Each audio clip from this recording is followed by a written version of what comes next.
Assalamualaikum warahmatullahi wabarakatuh. Halo anak-anakku kelas 7. Pastinya hari ini kita akan belajar bersama di mapel matematika. Ibu harap walaupun pembelajaran daring tidak menjadi penghalang kalian untuk terus belajar dan berprestasi. Langsung saja kita bahas materi bab 1, yaitu tentang bilangan. Adapun submateri yang akan kita bahas ada 4, yang A. bilangan bulat, B. bilangan pecahan, C. bilangan berpangkat, D.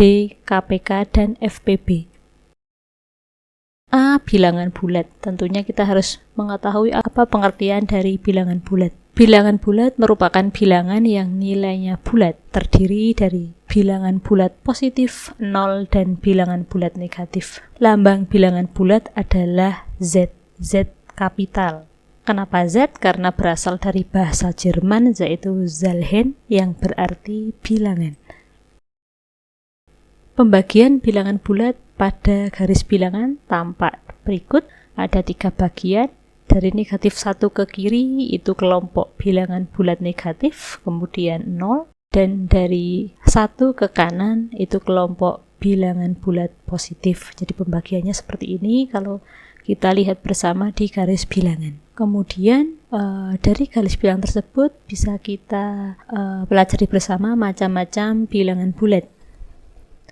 Tadi saya sebutkan kembali, bilangan bulat negatif terdiri dari negatif 1, negatif 2, negatif 3, negatif 4, negatif 5, dan seterusnya. Semakin ke kiri berarti nilainya negatif, termasuk himpunan dari bilangan bulat negatif. Kemudian ada yang disebut bilangan cacah. Apa itu bilangan cacah? Merupakan gabungan antara bilangan 0 dan bilangan asli yang terdiri dari 0, 1, 2, 3, 4, 5, dan seterusnya. Kemudian ada bilangan bulat positif, sering disebut dengan bilangan asli, terdiri dari 1, 2, 3, 4, 5, 6, 7, dan seterusnya. Itu disebut bilangan bulat positif. Bilangan asli atau bilangan bulat positif terbagi lagi menjadi bilangan ganjil, genap, prima, dan komposit. Yang bagaimana yang disebut ganjil, genap, prima, dan komposit? Saya jelaskan. Bilangan ganjil berarti nilainya tidak bisa dibagi 2. Berarti terdiri dari 1, 3, 5, 7, 9, dan seterusnya. Adapun bilangan genap nilainya habis dibagi 2, terdiri dari 2, 4, 6, 8, 10, dan seterusnya. Kemudian ada lagi yang disebut dengan bilangan prima. Yang termasuk dalam bilangan prima itu adalah himpunan bilangan yang lebih besar dari 1 dan hanya bisa dibagi oleh 1 dan bilangan itu sendiri. Berarti terdiri dari lebih dari 1, berarti 1 tidak ikut, yaitu mulai dari 2, 3, 5, 7, 11, 13, dan seterusnya. Berarti angka-angka yang hanya bisa dibagi oleh 1 dan bilangan itu sendiri. Kemudian ada yang disebut bilangan komposit. Apa itu bilangan komposit? Yaitu himpunan bilangan yang lebih besar dari 1 dan bukan termasuk bilangan prima. Terdiri dari lebih dari 1 bukan prima, berarti tinggal sisa mulai dari 4, 6, 8, 9, 10, 12, 14, 15, dan seterusnya. Itu tadi macam-macam dari bilangan bulat. Kemudian yang perlu kita pelajari lagi yaitu membandingkan bilangan bulat. Membandingkan itu maksudnya bagaimana? Membandingkan adalah menentukan apakah suatu bilangan bulat memiliki nilai lebih besar, lebih kecil, atau sama dengan bilangan bulat yang lain.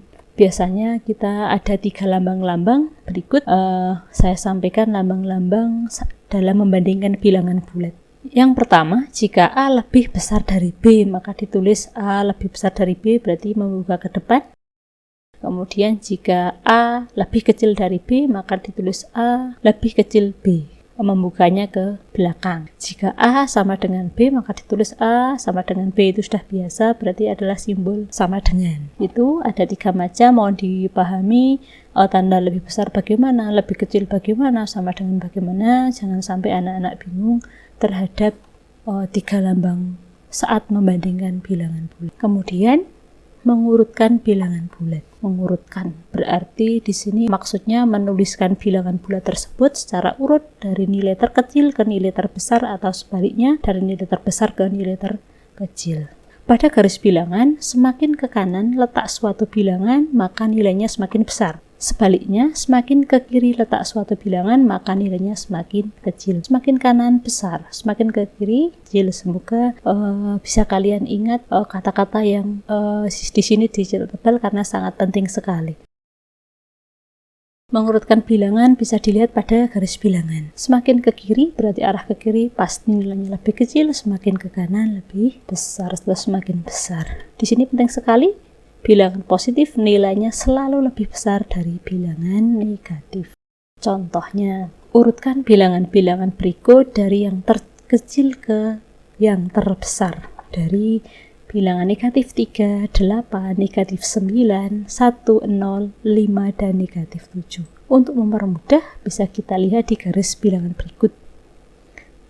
Negatif 3 dilingkari, 8 kita lingkari, negatif 9 dilingkari, negatif 1 letaknya di mana kita lingkari, 0 sama 5 juga dilingkari, negatif 7 juga dilingkari. Setelah itu kita perhatikan, urutkan dari yang terkecil, berarti mulai dari yang paling kiri. Berarti bisa kita buat urutannya menjadi negatif 9, negatif 7, negatif 3, 0, 1, 5, 8. Mudah-mudahan bisa dipahami ya anak-anak. Selanjutnya perlu saya ingatkan kembali 4 tugas saat daring.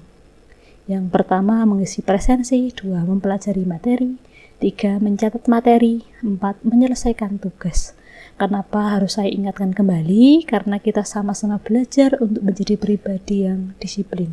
Demikian untuk pembelajaran hari ini. Terima kasih. Selalu semangat dan tetap jaga kesehatan. Wabillahi taufiq wal hidayah. Wassalamualaikum warahmatullahi wabarakatuh.